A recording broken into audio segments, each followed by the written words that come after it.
देखिए आज हम लोग एस.एम. शुक्ला की बुक का जो है प्रश्न क्रमांक 8, ठीक है, साझेदार का अवकाश ग्रहण का प्रश्न लगाएंगे, जिसमें कि स्मारक पुनर्मूल्यांकन खाता अर्थात मेमोरेंडम रिवैल्यूएशन अकाउंट बना हुआ है। ठीक है, अच्छा, मेमोरेंडम रिवैल्यूएशन अकाउंट बनाया क्यों जाता है? मेमोरेंडम रिवैल्यूएशन अकाउंट इसलिए बनाया जाता है बेटा कि जिससे कि नई बैलेंस शीट में साझेदारों जो नई बैलेंस शीट है उसमें संपत्ति और दायित्व पुराने मूल्य पर ही दिखाया जाए और अवकाश ग्रहण करने वाले साझेदार और जो बचे हुए साझेदार हैं उनके पूंजी खाते पर पुनर्मूल्यांकन का प्रभाव पड़े, किंतु बैलेंस शीट पर पुनर्मूल्यांकन खाते का प्रभाव संपत्ति और दायित्वों पर न पड़े।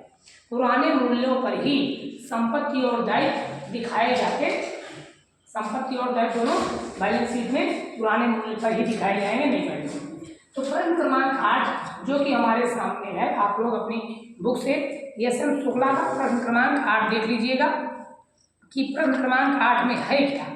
प्रश्न का क्रमांक 8 जो अवकाश ग्रहण है साझेदारों का, उसमें प्रश्न क्रमांक 8 में दिया है XYZ एक फर्म में 2:2:1 के अनुपात में लाभ हानि का विभाजन करते हुए साझेदार, ठीक है, अर्थात उनका जो ओल्ड रेशियो है, ओल्ड रेशियो है 2:1, ठीक है, उनका ओल्ड रेशियो है और 1 अप्रैल 2021 को यह अवकाश ग्रहण करता है। भूमि का मूल्यांकन 23,200 पर किया जाता है, फर्नीचर 33,600 पर, मशीन 26,240 पर, फर्म की कुल ख्यात का मूल्यांकन 38,400 किया जाता है। यक्स ने अपने आंशिक भुगतान के रूप में फर्नीचर को पुनर्मूल्यांकित मूल्य पर लेने के लिए स्वीकार करता है। वाई 16,000 रुपये अतिरिक्त पूंजी के रूप में लाता है। यक्स को संपूर्ण भुगतान कर दिया गया। ये आपका प्रश्न है। अब सबसे पहले हम मेमोरेंडम रिवैल्यूएशन अकाउंट बनाएंगे। मेमोरेंडम रिवैल्यूएशन में भवन का मूल्य 6,400 रुपये बढ़ रहा है, फर्नीचर का मूल्य 1,600 रुपये बढ़ रहा है, मशीन का मूल्य 1,680 रुपये कम हो रहा है। अब इस मेमोरेंडम रिवैल्यूएशन के इस पार्ट की जो डिफरेंस होगा उसको हम सभी साझेदारों में ओल्ड रेशियो में डिवाइड कर देंगे। तो ओल्ड रेशियो में डिवाइड करने पर ये जो प्राकृत घटा तीनों में 25, 28, 2,528, 1,264, ये अब इसके बाद सेकेंड पार्ट जो होगा वो हम बनाएंगे। इस पहले पार्ट का जस्ट उल्टा कर दिया जाता है, ठीक है। अगर लैंड इधर है तो इधर आ जाएगी, अगर मशीनरी इधर है तो इधर चली जाएगी। लेकिन ऐसी संपत्ति जिस संपत्ति को कोई अवकाश ग्रहण करने वाला साझेदार ले लिया, ऐसी संपत्ति को सेकंड पार्ट में नहीं ले जाती, इसीलिए यहाँ पर फर्नीचर नहीं गया, बिल्डिंग भूमि आई कि फर्नीचर नहीं आया। अब इसके डिफरेंस को हम बचे हुए रिमेनिंग पार्टनर अर्थात शेष साझेदारों के में बांट देते हैं। किस रेशियो में बांटेंगे? न्यू रेशियो में बांटेंगे, ठीक है। उनका न्यू रेशियो क्या है? उनका न्यू रेशियो है 1 के चले जाने से 2:1, उसमें बांट दिया गया। अब इसके बाद हम पार्टनर्स कैपिटल अकाउंट बनाते हैं, क्योंकि पार्टनर्स कैपिटल के बजाय हमारी बैलेंस शीट नहीं बन पाएगी। पार्टनर्स कैपिटल में XYZ तीनों साझेदारों की पूंजी खाते का क्रेडिट से दिया हुआ है आपके प्रश्न में 32,000, 27,000, 31,400। मेमोरेंडम रिवैल्यूएशन पहले पार्ट में प्रॉफिट हुआ था, तीनों साझेदारों में बांटा गया था, तो यहाँ पर उसको क्रेडिट में पुशिंग करेंगे पार्टनर्स कैपिटल अकाउंट में 2,528, 2,528, 1,264। इसके बाद सेकंड पार्ट में वाई और जेड में लॉस गया था, उस लॉस को इधर ट्रांसफर करेंगे मेमोरेंडम रिवैल्यूएशन अकाउंट। वाई में 3,147, जेड में 1,575। इसके पश्चात फिर हम क्या करेंगे? कह रहा है कि गुडविल, हम इसके बाद गुडविल का जो रिवैल्यूएटेड गुडविल है उसका 38,400 का हम यक्स का शेयर निकालेंगे। यक्स का शेयर निकल के आया 15,360। अब 15,360 को हम गेनिंग रेशियो में वाई और जेड में डिस्ट्रीब्यूट करते हैं। तो एंट्री होती है Y capital account debit Z capital account debit to X capital account, ये गेनिंग रेशियो में होगा। चूंकि प्रश्न में कोई न्यू रेशियो नहीं दिया है और ओल्ड रेशियो दिया है, इसके बाद किसी भी साझेदार रिमेनिंग साझेदार को पर्सनल प्रॉफिट नहीं हो रहा है, ऐसी स्थिति में ओल्ड रेशियो का जो शेष पार्ट होगा रिमेनिंग पार्टनर का, वही गेनिंग रेशियो भी होगा, वही न्यू रेशियो भी होगा, दोनों। तो गेनिंग रेशियो में हमने डिवाइड कर दिया, इसकी फिर पोस्टिंग कर देंगे हम।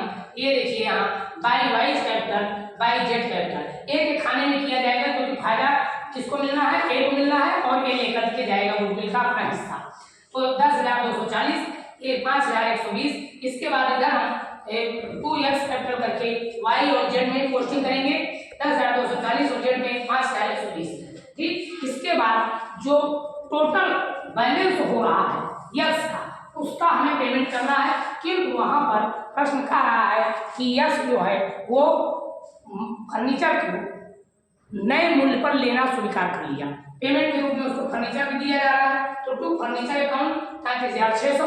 अब इसके बाद यस का टोटल डेबिट माइनस फर्नीचर, जो शेष अमाउंट बचा 16,288, उसका पेमेंट कर दिया जाएगा।